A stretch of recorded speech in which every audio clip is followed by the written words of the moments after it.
Este es el rostro de Anaí Benítez. Un solo detenido tiene la investigación por su muerte y se llama Marcos Bazán. En las últimas horas, Bazán, de 34 años, declaró no tener absolutamente nada que ver con los hechos. Aportó algunos datos. Hay que destacar que el derecho lo asiste a Bazán y pudo haberse negado a declarar, sin embargo, optó por hacerlo. Su novia reconoció algunos de los objetos que fueron secuestrados como propios ante las autoridades y sus amigos ponen las manos en el fuego por él. Mientras tanto, el cadáver de la chica de 16 años sigue aportando datos escalofriantes. Al ataque sorpresivo que habría sufrido con un elemento contundente que le provocó contusiones y cortes en el pómulo y frente, se suma ahora el detalle de que tendría tierra en la boca y en el aparato respiratorio, señal inequívoca para los especialistas de que pudo haber sido enterrada aún con vida, aún con el corazón latiendo y respirando. Detalles escalofriantes de un crimen que por ahora tiene más sombras que luces.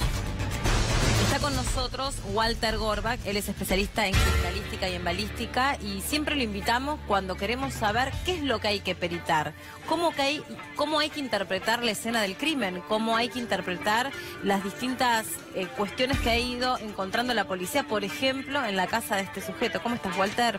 ¿Qué tal? Muchas gracias por invitarme, Melina y Guillermo. Sí, evidentemente la fuente principal indiciaria está dada en la evidencia física a que hasta el momento la investigación ha llevado a cabo en esta casilla, en este lugar donde moraba o vivía el único imputado firme, digamos que hasta hoy posee la causa. Evidentemente, por las informaciones desde el punto de vista técnico-científico hay una presunción de certeza muy importante que Anaí, desde el momento de la desaparición hasta el hallazgo del cuerpo, nunca ha salido de ese predio. Es decir, por ejemplo, las últimas señales de la antena de celular, es decir, de la celda, que captó justamente esta región, por, obviamente, el lugar de hallazgo del cuerpo y donde también habitualmente ella, digamos, acudía por sus actividades y demás cuestiones a este lugar, este predio bastante amplio. Ahora, estuvo en zona. Pero también la misma investigación había tomado en cuenta algunos escritos en sus diarios íntimos y en sus viejos teléfonos celulares que vinculaban al profesor Agostino, que ya fue liberado en la madrugada de ayer, y se secuestraron algunos elementos que nosotros dijimos al principio, y también no por sembrar dudas, sino porque cuando la investigación empieza, más que por la evidencia científica, por algunas presunciones, y después se trata de ajustar la evidencia científica a lo que uno presume, en una investigación que puede naufragar. Digo esto porque los elementos encontrados, que se daban como grandes hallazgos, dijimos el primer día con Melina y Mauro Zeta, son cosas que comúnmente podrían estar en un predio semejante, en un lugar donde hay mucho terreno. Una pala de punta. Yo no voy a tener una pala de punta porque tengo una terraza de hormigón, pero si tenés un fondo tenés una pala de punta. Si tenés una novia puede que haya ropa femenina y cabellos también. Y si vivís en un lugar abierto es probable que alguna vez hayas matado algún animal para comer, o carneado o limpiado un animal para comer, o que se haya herido incluso algún animal que puedas tener en un predio tan grande. Y también, lo dijimos varias veces, la prueba del luminol a veces marca óxido de hierro, que no es lo mismo que presencia de sangre ni animal ni humana, y en todo caso después habrá que determinar si es sangre animal o humana. ¿Qué quiero decir con todo esto? Que no nos obnubilemos con las luces de lo que aparentemente hay en contra de Bazán, porque esto se va a tener que corroborar en un laboratorio. Si el laboratorio te dice que los cabellos encontrados son de la novia, que la ropa encontrada efectivamente es de la novia, porque además va a haber ADN o resto de ADN en la propia ropa, además de sus propios dichos personales. Si no se llega a corroborar que es sangre, y si el arroz encontrado en la olla no es coincidente con el que se halló en el estómago de la chica muerta, no tenés nada en contra de Bazán. Solamente tenés la posición de la antena y el perro olfateando. Absolutamente, sí. Es decir, nosotros desde la parte pericial Siempre tratamos de ser muy cautos y atenernos únicamente a la evidencia científica. Por supuesto, en este ámbito, en esta casilla, se han recolectado diferentes elementos, tales como pelos, prendas, es decir, vestimentas y otros elementos que, por supuesto, están siendo cotejados y analizados para ver si tienen algún tipo de vinculación con, en este caso, con la víctima. Obviamente, de encontrarse ese tipo de vinculación, uno lo que hallaría es el cuerpo, es decir, de la víctima, la persona Anaí, evidentemente vinculada al menos a estas pertenencias o a esta casilla o a este ámbito, que tampoco esto en sí significa la autoría de una determinada persona. Todavía estamos un poco más lejos de la autoría. Estamos tratando de ver si Melina estuvo en esta casilla o ahí se le dio muerte o bien en otro ámbito quizás. Ahora, Walter, ayúdanos a pensar como un investigador, como alguien que solamente debe basarse de la evidencia que recoge de la escena del crimen o del lugar a donde se está investigando el único sospechoso y por lo tanto único detenido. ¿Qué es lo primero que hay que hacer cuando se llega a, por ejemplo, a ese lugar donde estaba semienterrada Anaí? ¿Qué es lo primero que hay que tomar? Bueno, la investigación pericial comienza con el recaudo, si se quiere, más importante de todos, que es la preservación del lugar, la protección. Es decir, muchas veces lo que se ve o se visualizan, digamos, en los medios, es decir, ese perímetro que se hace, llámese con fajas, con sogas o con lo que fuere, significa que la labor pericial va a estar circunscripta y centrada únicamente de ese perímetro hacia adentro. Es decir, de esa faja hacia afuera, a nivel pericial, no es recolectado prácticamente ningún tipo de elemento. ¿Por qué? Porque ya está viciado, si es que se lo ingresa a la causa, ¿sí? Porque evidentemente no ha sido protegido, pudo haber sido modificado o alterado. Es decir, partimos desde la protección. Sí. A partir de ello se hace todo un análisis de la documentación, es decir, lo que es el registro fílmico y fotográfico de la circunstancia al momento del arribo de los peritos, cómo han encontrado el lugar o el ámbito. No se toca absolutamente nada. No se toca absolutamente se graba nada. Se debe grabar todo, por supuesto, registrar. Además se toman mediciones, ¿por qué? Porque después esto seguramente después confluye en un plano, es decir, se hace una planimetría a escala de los diferentes indicios o elementos que se van a ir recolectando. A medida que se va documentando el escenario, ahí sí comienza la tarea, digamos, de recolección de evidencia. Esta recolección de evidencia se hace con muchos recaudos, por ejemplo, procesales, es decir, ante la presencia de testigos, ante, obviamente, la presencia y la intervención del perito, que levanta el rastro, levanta esa evidencia y la debe ensobrar o embalar en contenedores aptos, estériles, y los cuales tienen que estar absolutamente sellados y lacrados y firmados por cada uno de los intervinientes.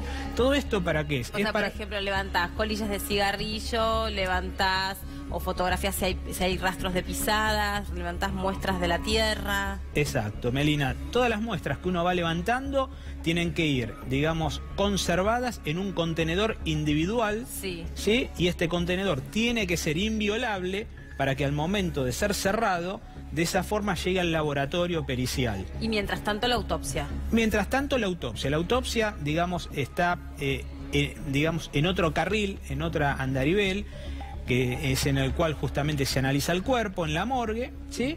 Y además de este cuerpo que se ha analizado en la morgue, ahí también se recolectan elementos que quizás están adheridos a este cuerpo y también se derivan a otros laboratorios periciales.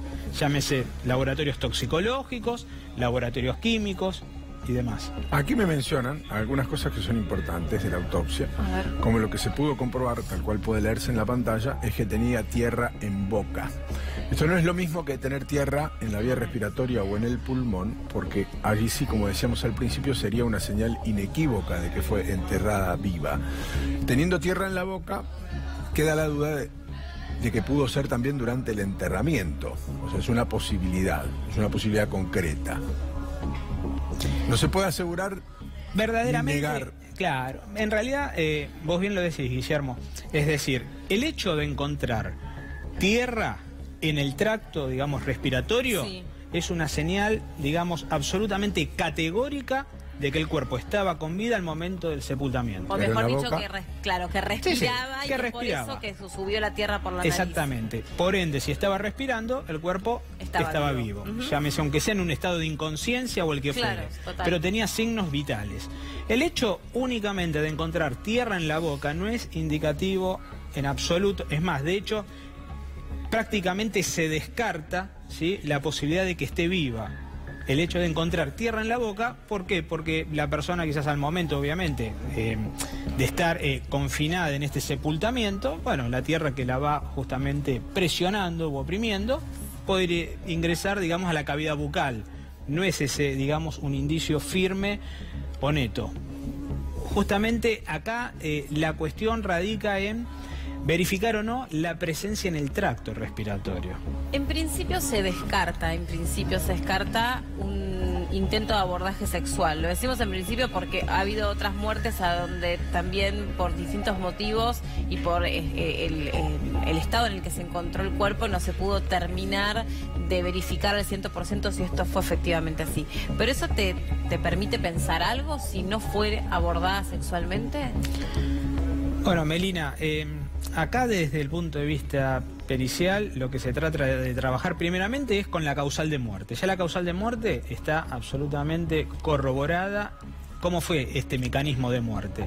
Luego de esto pasamos a un segundo estadio, que es la determinación de la autoría, ver el autor. Y después, el último estadio es el móvil.